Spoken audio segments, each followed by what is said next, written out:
रवि, अर्जुन और कार्तिक नेल्लौर के सरकारी मेडिकल कॉलेज में चौथे वर्ष के मेडिकल छात्र थे, जो अपनी गहरी दोस्ती और डॉक्टर बनने के साझा सपनों के लिए जाने जाते थे। जनवरी की एक चमकदार सुबह थी जब तीनों चेन्नई की अपनी यात्रा की प्रत्याशा से भरे चारमीनार एक्सप्रेस में सवार हुए। उनका लक्ष्य एमबीबीएस की पाठ्य पुस्तकें खरीदना और दिन भर शहर की हलचल को देखना था। ट्रेन की सवारी जीवंत थी। तीनों ने चुटकुले सुनाए, नाश्ता साझा किया और अपनी यात्रा की योजना बनाई। समूह में सबसे साहसी रवि ने सुझाव दिया कि वे शाम को मरीना बीच जाएं। अर्जुन, जो सतर्क था, हिचकिचाया, लेकिन कार्तिक, जो हमेशा मध्यस्थ रहा, ने उसे आश्वस्त किया कि यह उनकी यात्रा को समाप्त करने का सबसे सही तरीका होगा। सुबह 8:30 बजे तक वे चेन्नई सेंट्रल स्टेशन पहुंच गए। इडली, डोसा और फिल्टर कॉफ़ी के पारंपरिक दक्षिण भारतीय नाश्ते का आनंद लेने के बाद वे अपना पहला काम पूरा करने के लिए निकल पड़े, किताबें खरीदना। सुबह एक धुंधली सी गुजरी जब वे एक किताब की दुकान से दूसरी किताब की दुकान पर जाते रहे, कीमतों पर मोल तोल करते रहे और अपने बैग में किताबें भरते रहे। दोपहर के भोजन के समय तक उनका मिशन पूरा हो गया और उन्होंने शहर का दौरा करने का फैसला किया। सबसे पहले उन्होंने ऐतिहासिक कपालेश्वर मंदिर का दौरा किया। इसकी जटिल वास्तुकला और शांत वातावरण को देखकर आश्चर्यचकित हुए। फिर वे नगर की भीड़-भाड़ वाली सड़कों पर घूमते रहे, स्ट्रीट फूड का लुत्फ उठाया और शहर की जीवंत ऊर्जा में डूब गए। जैसे ही सूरज ढलने लगा, रवि ने उन्हें मरीना बीच जाने की उनकी योजना की याद दिलाई। ये दुनिया के सबसे लंबे समुद्र तटों में से एक है, उन्होंने उत्साह से कहा। हम इसे मिस नहीं कर सकते।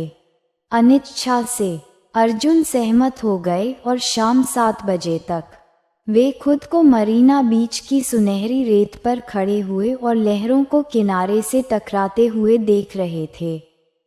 समुद्र तट पर चहल पहल थी।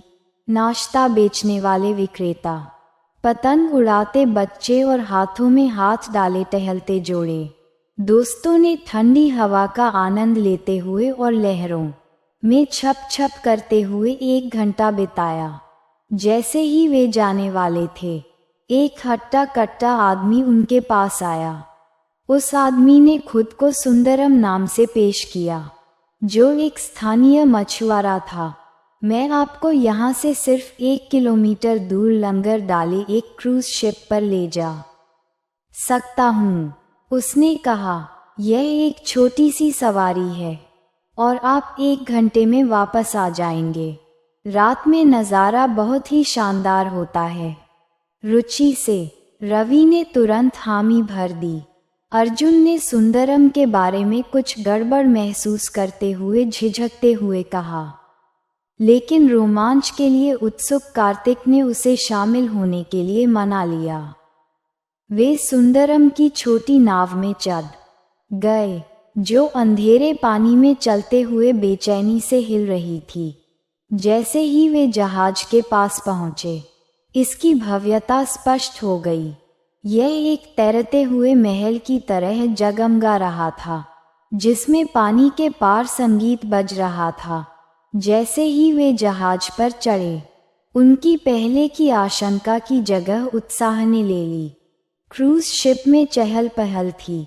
शानदार कपड़े पहने लोग आपस में मिल रहे थे, नाच रहे थे और हंस रहे थे। यात्रियों ने तीनों का गर्मजोशी से स्वागत किया, जिन्होंने उन्हें खाने पीने की चीजें दीं। माहौल मादक था और वे जल्दी से उत्सव में शामिल हो गए। घंटों बीत गए जब वे भीड़ के साथ नाचते और बातें करते रहे। रवि ने एक रहस्यमयी महिला से भी बातचीत की, जो जहाज के बारे में बहुत कुछ जानती थी। लेकिन जैसे जैसे आधी रात करीब आई, माहौल बदल गया। अर्जुन ने कुछ अजीब महसूस किया। ड्रिंक्स परोसने वाला एक वेटर सीधे दीवार के आर पार चला गया। वह सदमे में जम गया और रवि और कार्तिक को बुलाया। उन्होंने यात्रियों को करीब से देखा और कुछ भयावह महसूस किया। उनमें से किसी की भी परछाई नहीं थी और उनकी हरकतें अस्वाभाविक रूप से तरल थीं।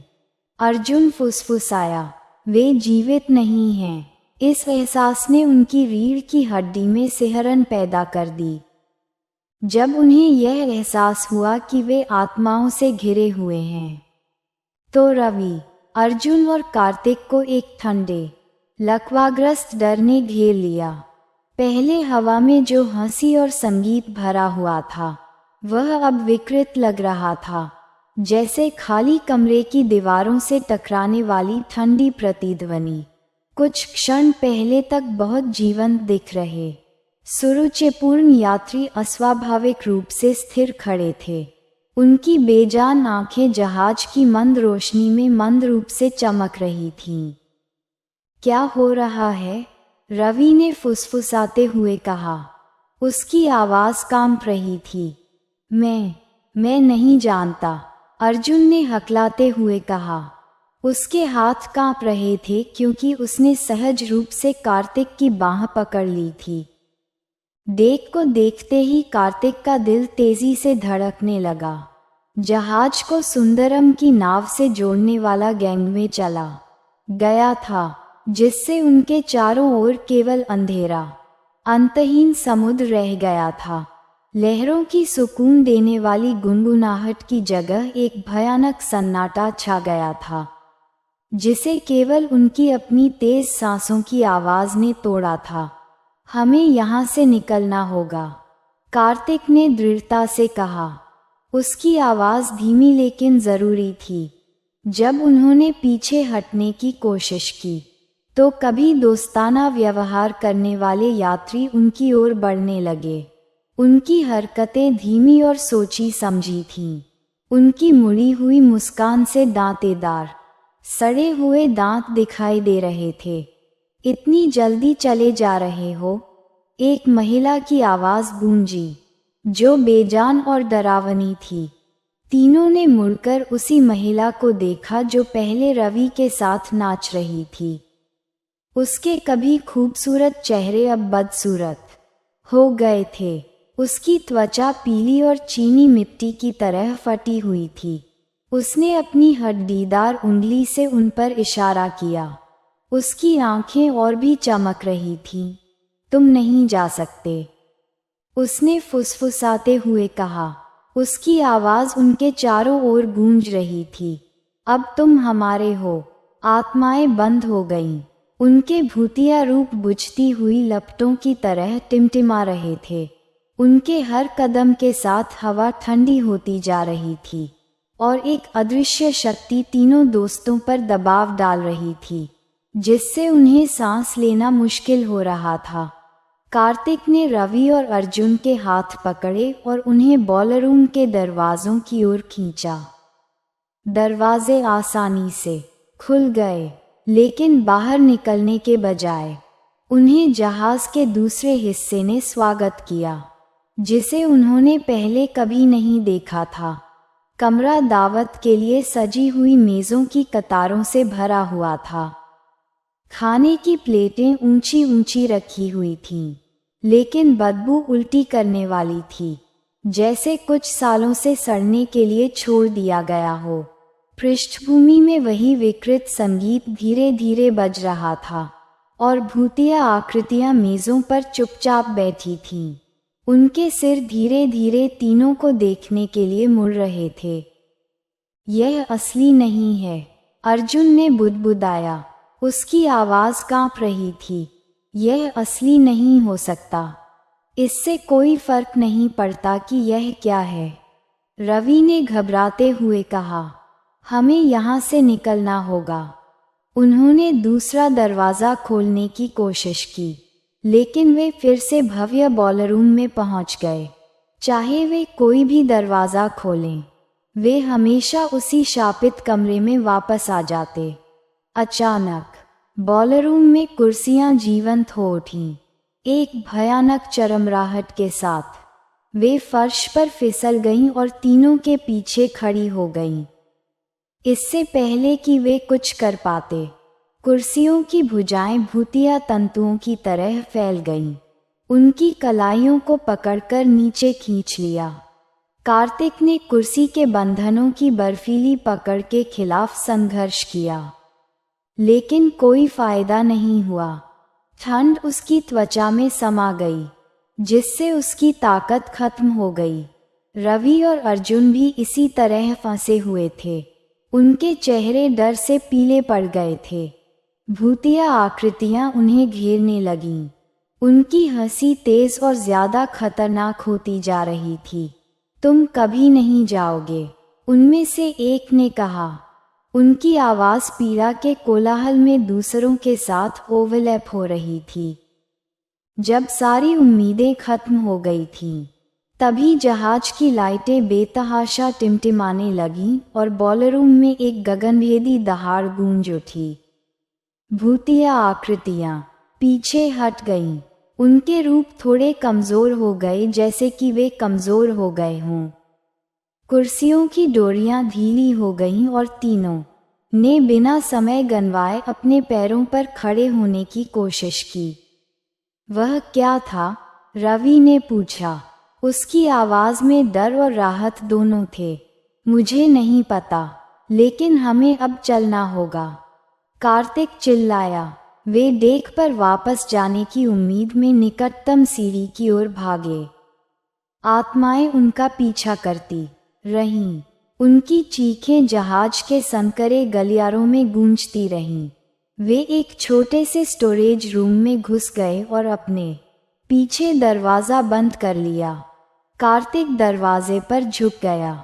भारी सांस लेते हुए वह ये समझने की कोशिश कर रहा था कि अभी क्या हुआ था। अब हम क्या करें? अर्जुन ने पूछा। उसकी आवाज़ उसके तेज दिल की आवाज़ के ऊपर मुश्किल से सुनाई दे रही थी। कार्तिक ने कमरे के चारों ओर देखा। एक छोटा सा पोर्टहोल देखा जिससे बाहर का काला सागर दिखाई दे रहा था। हमें मदद के लिए संकेत देने या सुंदरम की नाव पर वापस जाने का कोई तरीका ढूंढना होगा, उसने कहा। हालांकि उसके शब्द खोखले लग रहे थे, अंदर ही अंदर उसे पता था कि बच निकलना इतना आसान नहीं होगा। बचने के लिए बेताब कार्तिक समुद्र में कूद गया। अपने दोस्तों से भी उसका पीछा करने का आग्रह किया, लेकिन रवि और अर्जुन हिचकिचाए और भूतिया हाथों ने उनकी बाहों को पकड़ लिया, उन्हें वापस खींच लिया। कार्तिक पागलों की तरह तैरने लगा। ठंडा पानी उसके अंगों को सुन्न कर रहा था। किनारे पर पहुंचकर कार्तिक सांस लेने के लिए हौंफते हुए समुद्र तट पर लड़खड़ा गया। वह निकटतम पुलिस स्टेशन भागा। उसके शब्दों में घबराहट और डर की झलक थी। पहले तो संदेह करने वाले अधिकारी जांच करने के लिए सहमत हो गए। जब तक कार्तिक और पुलिस समुद्र तट पर पहुंचे, तब तक जहाज गायब हो चुका था। सुंदरम की नाव या उसके लापता दोस्तों का कोई निशान नहीं था।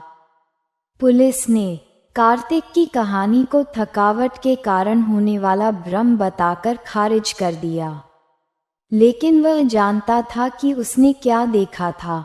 अगली सुबह समाचार पत्रों ने मरीना बीच पर 2 कॉलेज छात्रों के लापता होने की खबर दी। कार्तिक ने सुर्खियां पढ़ते ही अपना दिल खो दिया। उसे अपराध बोध और बेबसी का भारी बोझ महसूस हुआ। 1 महीने बाद कार्तिक सच्चाई को उजागर करने के लिए दृढ़ संकल्पित होकर मरीना बीच पर वापस लौटा। जब वह किनारे पर घूम रहा था, तो उसने सुंदरम को अपनी नाव के पास बैठे देखा, जैसे कुछ हुआ ही न हो। कार्तिक ने उससे सवाल किया और जवाब मांगा। सुंदरम ने मुस्कुराते हुए कहा, जहाज भूतिया है। ये केवल पूर्णिमा की रात को दिखाई देता है। मैं लोगों को पैसे के लिए वहां ले जाता हूँ, लेकिन बहुत से लोग वापस नहीं आते। तुम्हारे दोस्त अब वहां फंसे हुए हैं। सुंदरम के साथ अपनी भयावह बातचीत के बाद कार्तिक अपराधबोध और दृढ़ संकल्प से भर गया। ये जानकर कि उसके दोस्त रवि और अर्जुन भूतिया जहाज पर फंसे हुए हैं, उसे पीड़ा हुई। उसे पता था कि उसे वापस लौटना होगा और उन्हें बचाने के लिए कुछ भी करना होगा, भले ही इसका मतलब एक बार फिर भूतिया भयावहता का सामना करना पड़े। अगले 2 दिनों में कार्तिक ने प्रेत क्रूज जहाज के रहस्य को जानने की कोशिश की। उसने पुराने अभिलेखों को खंगाला, पुस्तकालयों का दौरा किया और स्थानीय पुजारियों और इतिहासकारों से बात की। उसने जो कुछ भी उजागर किया, उससे उसकी रीढ़ की हड्डी में सिहरन पैदा हो गई। दशकों पहले क्रूज शिप SS अमारा एक आलीशान जहाज था जो अभिजात वर्ग के लिए भव्य पार्टियों की मेजबानी करता था। हालांकि जहाज के मालिक राजेंद्र मेनन नामक एक पागल और क्रूर व्यवसायी को अपने चालक दल पर उसके खिलाफ साजिश रचने का संदेह था। गुस्से में आकर उसने एक भव्य समारोह के दौरान उनके भोजन में जहर मिला दिया। उस शाम सभी यात्री और चालक दल की मृत्यु हो गई। उनकी आत्माएं उनकी असामयिक मृत्यु के अभिशाप से जहाज से बंधी हुई थीं। कहा जाता है कि जहाज पूर्णिमा की रात को फिर से प्रकट होता है, जो अनजान पीड़ितों को अपनी शाश्वत पार्टी के भूतिया रैंक में शामिल होने के लिए लुभाता है। कार्तिक को पता चला कि अभिशाप को तोड़ने का एकमात्र तरीका पवित्र जल और प्रार्थनाओं के साथ आत्माओं का सामना करना था। वह एक श्रद्धेय पुजारी के पास गया जिसने उसे एक पवित्र ताबीज और पवित्र जल की एक छोटी शीशी दी। पुजारी ने उसे खतरों से आगाह किया, इस बात पर जोर देते हुए कि साहस और विश्वास ही उसके एकमात्र हथियार थे। पूर्णिमा की रात कार्तिक मरीना बीच पर खड़ा था, ताबीज और पवित्र जल को पकड़े हुए। समुद्र तट पर अजीब तरह की शांति थी।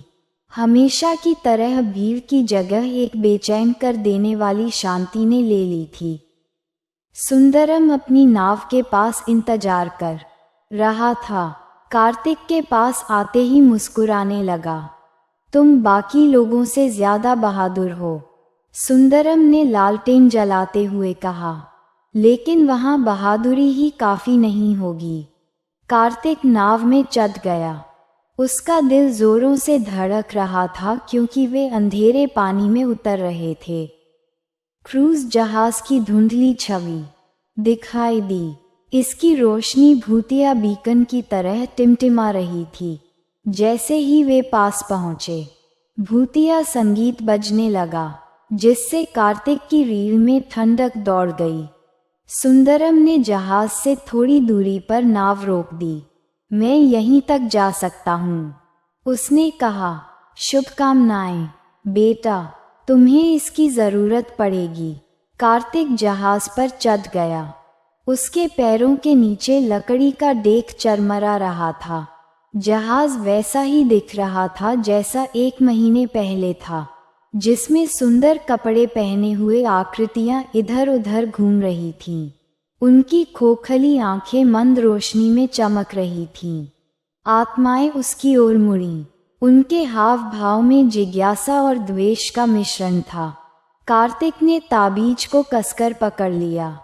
उसकी गर्माहट ने उसे हिम्मत दी। मैं अपने दोस्तों के लिए आया हूँ, उसने चिल्लाया। उसकी आवाज डेक पर गूंज रही थी।